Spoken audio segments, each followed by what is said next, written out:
Welcome to the Sun Island.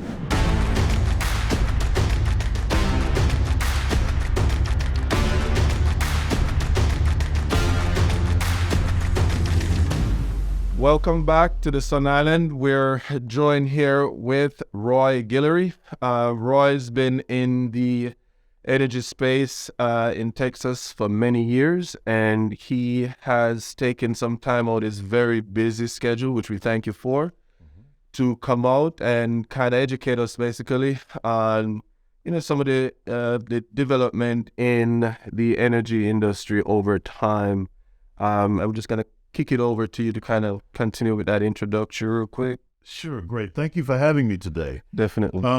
Well, again, my name is Roy Guillory, and I have been in the energy industry since almost the pre-dawn here in Texas. And I've seen deregulation in Texas take on many farms. Okay. With that, it was pretty much everyone going after the big corporations early on. And then you had a lot of development of smaller energy reps, what they're called retail electricity providers. Okay. That came into play. And now you have a host of choices to deal with. That's true. Okay. Yeah. Through this experience, I've, of course, gone from doing business with large commercial and industrial customers all the way down to the homeowner. Okay. We've actually encompassed energy retrofits in older facilities all the way up to now and including renewable energy, which we're here at Sun Island Energy are all about. Okay. So energy retrofit, what is that exactly? Well, in the deregulated market, a lot of the retail electricity providers had to find other avenues to make themselves more marketable. So with that, we, of course, had the larger companies going out to the older facilities and saying, hey, let's make your facility a little bit more energy efficient. Okay. Got you. So as a consultant, having been a consultant in a business, I've actually shown customers, okay, now that we have you under contract for your energy commodities, let's show you how to save more money, of course, with the energy that you use. Got you. And that actually makes a lot of sense, obviously, because for a big corporation, the bottom line is key for them, right?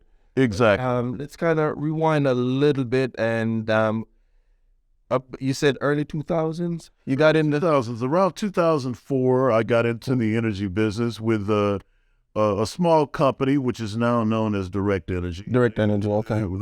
They were Strategic Energy at that time, and they grew to be a very large conglomerate in the energy sector. Okay, so Direct Energy. They service a lot of folks. Yes, they do. As far as energy in the area. And then you've seen like an evolution that actually occurred. You said, retrofitting, and now kind of transitioning more into renewable. What is your thoughts on what you've seen over time with regular electricity, and where would you even predict renewables will go going forward? Good question. As far as what I've seen, just looking back at the large companies, and then, of course, with the development of a lot of smaller energy companies, there was, of course, increased competition, and it was all based on price. So the energy companies had to come up with different offerings to make themselves a little bit more attractive. Like free night, free weekends, the whole night. Just opposed to cost of saving you money on the commodity. What came in with that, different types of products, demand response was one of them. For large corporations that use backup generation, that was something that evolved since the beginning of deregulation. And then renewables, of course, being able to generate energy from fossil fuels, from waste, from biomass. So a lot of the larger companies were able to take advantage of these different types of ways to curtail their energy cost and be more energy efficient. Okay.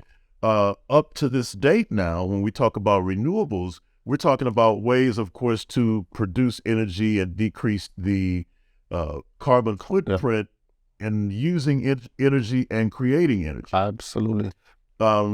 With that, a lot of companies now are taking advantage of the fact that, well, I can produce my own energy and be off the grid. True. So that's up to where we are today. So you mentioned term demand response as a part of that evolution, right? Yes. What you want to explain a little bit more on? Sure.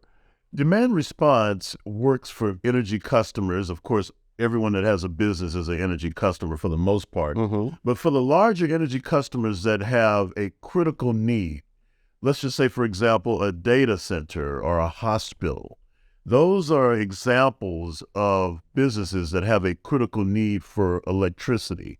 So in essence, they have to have backup electricity. And with the backup electricity, they have diesel-powered generators that they have to run periodically just to test and make sure that they are running efficiently and are able to carry the capacity that they need to run a business just in case there's a failure in the grid. And what was it 2 years ago, or like we had that freeze? Was it like many weeks or whatnot?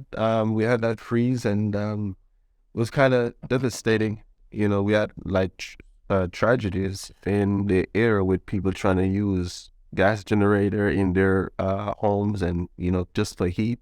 Right. Just with your wealth of knowledge, be something like a demand response, or just using more source of energy, how do you figure that would help in the next crisis of in Texas, where we had all that freeze for days on end? How do you think evolution of energy would solve that, basically? Good question. So now you have more and more homeowners that are turning to their own power source for energy.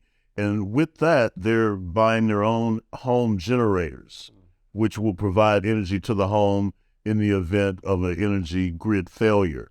Of course, and that is a part of demand response at the level of a homeowner. So in essence, when the grid fails, that power source, that generator or that natural gas source, kicks on the generator, which provides responsive energy to that home or to that business at the time of need when the grid fails. Okay, and a lot of energy companies actually went out of business during that time. That was kind of hectic, right? Well, for many reasons they did, and it came down to contracts. It came down to being able to provide deliverables to these big companies and to small users. So there were a wide variety of issues that happened when we had that freeze of 2021 here in Texas. Because if I'm not mistaken, there were some companies that were selling energy at like market rate, and that resulted in folks' electricity bill went up like 200% and significantly more. Are they allowing that type of business model anymore, where you can like buy as a homeowner, you're kind of almost buying direct? Is that? Well, there's a couple of ways for which you can buy energy under contract. Okay. For most companies, you can have an energy contract, which in essence allows you to float the market. So the cost of your energy fluctuates with the market conditions. Okay. So for larger companies, let's just say, for example, for a manufacturing company that has a overnight shift, it's cheaper for them to have their production overnight because the cost of electricity is cheaper overnight. So therefore, when a storm or freeze or something hits and it impacts the grid, then of course they're going to pay a prime for that electricity, simply because they're on a floating market-based rate, if you will. Yes. Now, the flip side to that is being under a contract, whereas you have an agreed-upon rate, so no matter what happens, that's the rate that you're going to pay.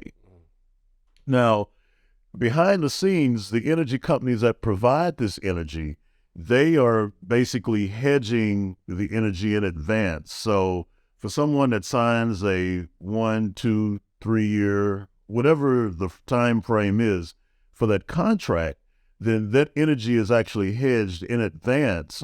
So they're buying it more or less at today's rate for the future usage. So for the regular homeowners that are out there, inflation is a big deal right now.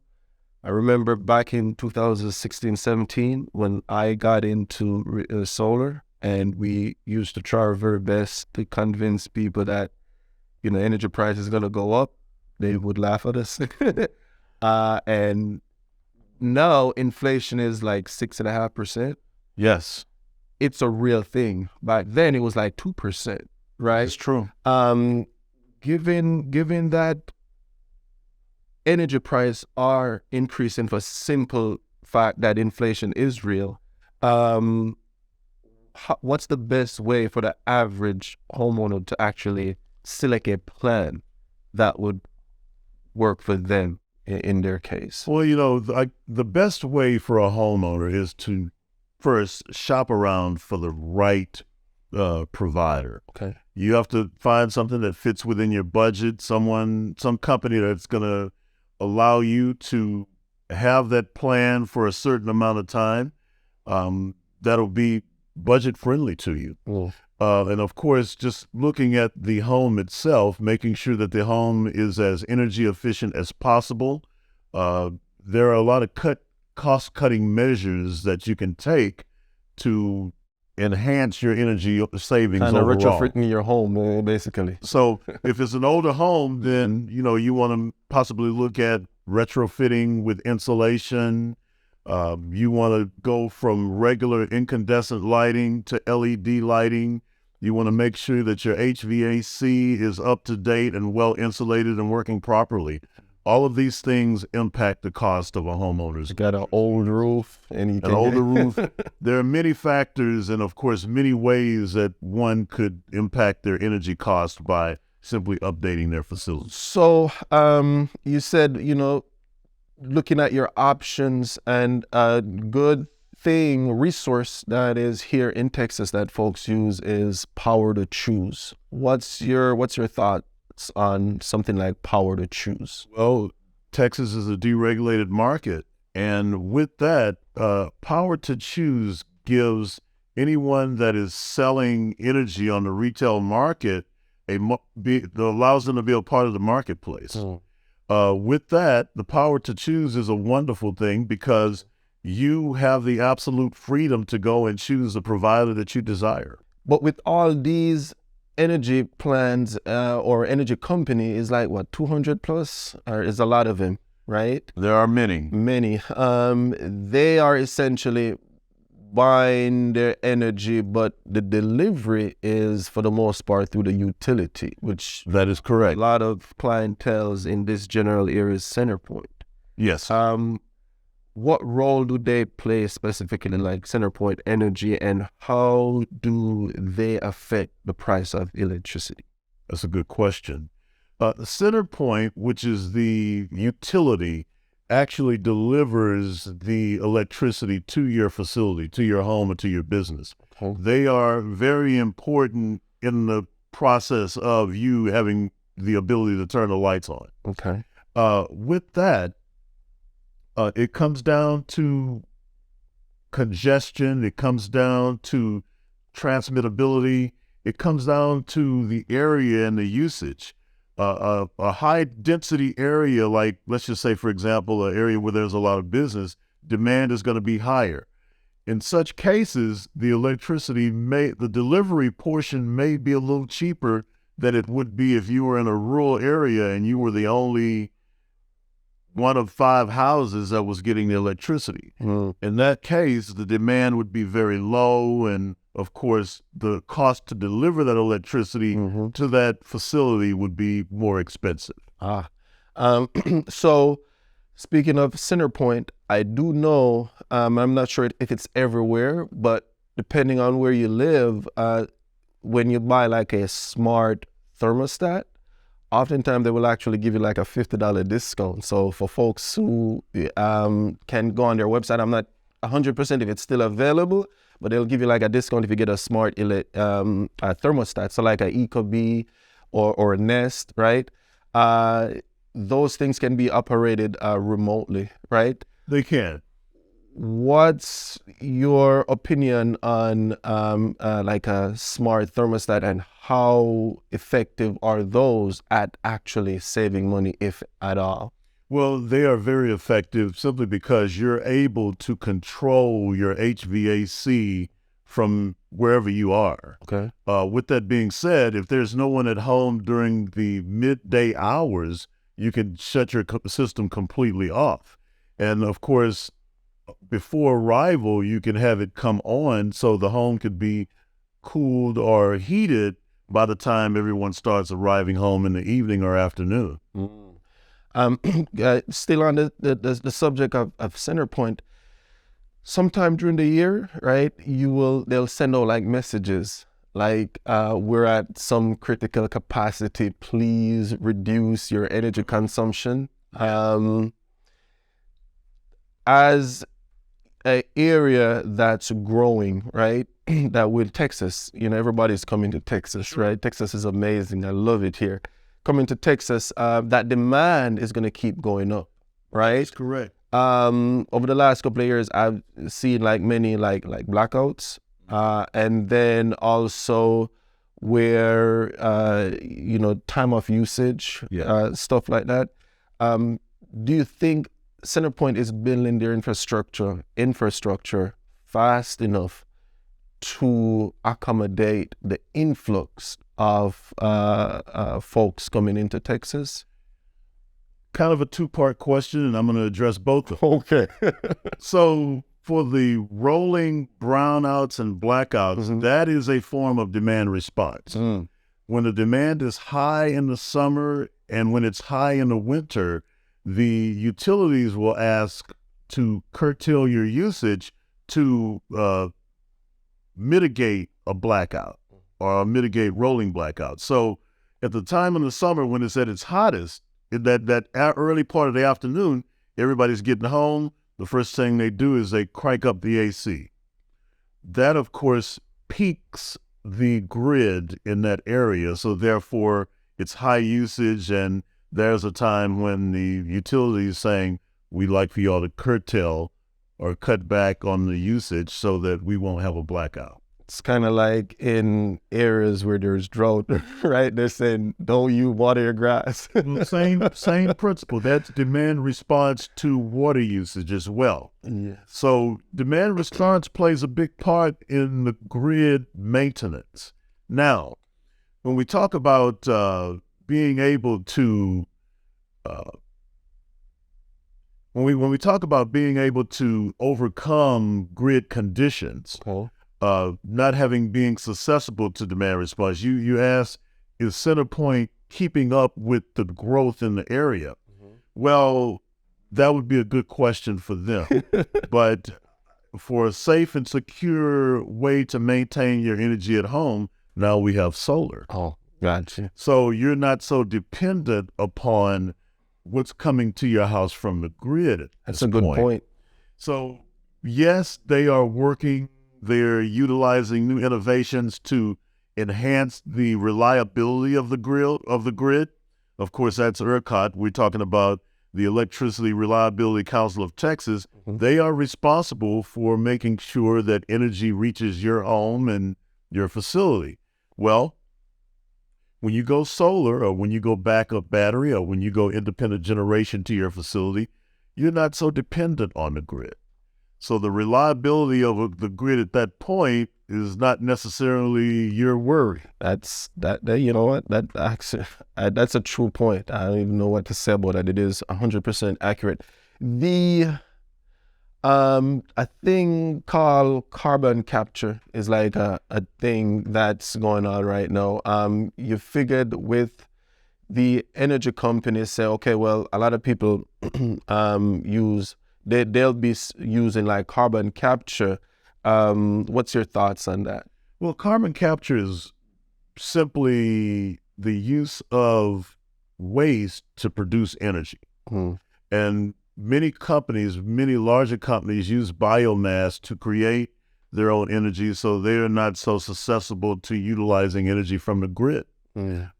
Carbon capture, of course, is an innovation, whereas it's regenerating new power is what that is. Absolutely, absolutely. Is there any questions that you may have for me as far as just energy or renewables or anything like that? Well, you know what? Good question. I know that Sun Island Energy is kind of considered a new player in the business. Where do you see yourself expanding to in the commercial market? I know that most of the business comes through you via residential. Where do you see yourself going in the commercial market? Excellent questions. The energy, as far as renewable, is expanding all around. I mentioned earlier about inflation. Okay, prior to now, a lot of commercial business owner wouldn't necessarily consider solar because of the upfront capital cost. Right. Right now, they are really looking into it. Just for example, like 5 minutes from here, the Keaton Toyota Center. Yes. They actually have their entire building covered with solar panels. And that's 5 minutes right here in Manville, close to Pearland. And I spoke to them on a one-on-one basis. And what they told me is they're generating so much electricity that they're selling back to CenterPoint. Absolutely. So when a lot of the commercial bigger companies realize that, they're going to want to do it for the investment. And now it's up to us as the players in the industry kind of educate them and explain to them why this would work for them financially. And so the sky is really the limit. Commercial and residential, we're just super excited to be a part of this this industry, because it's a rising tide, rise all boats, right? And I'm super excited. Let's ride the tide. Yeah, I'm super excited that Sun Island get to be a part of it. And yeah, so that's what it is. Great. Well, thank you for having me out today. This has been a great forum, and I look forward to sharing more knowledge and more industry expertise as it comes about. So you've definitely gave us a wealth of knowledge. We are really trying to bridging the gap, or just bridging energy, basically letting folks know what's available, what their options are. Thank you again, Roy. It was a pleasure to having you on Pleasure's Energy all mine. Bridge. One love, man. Thank you.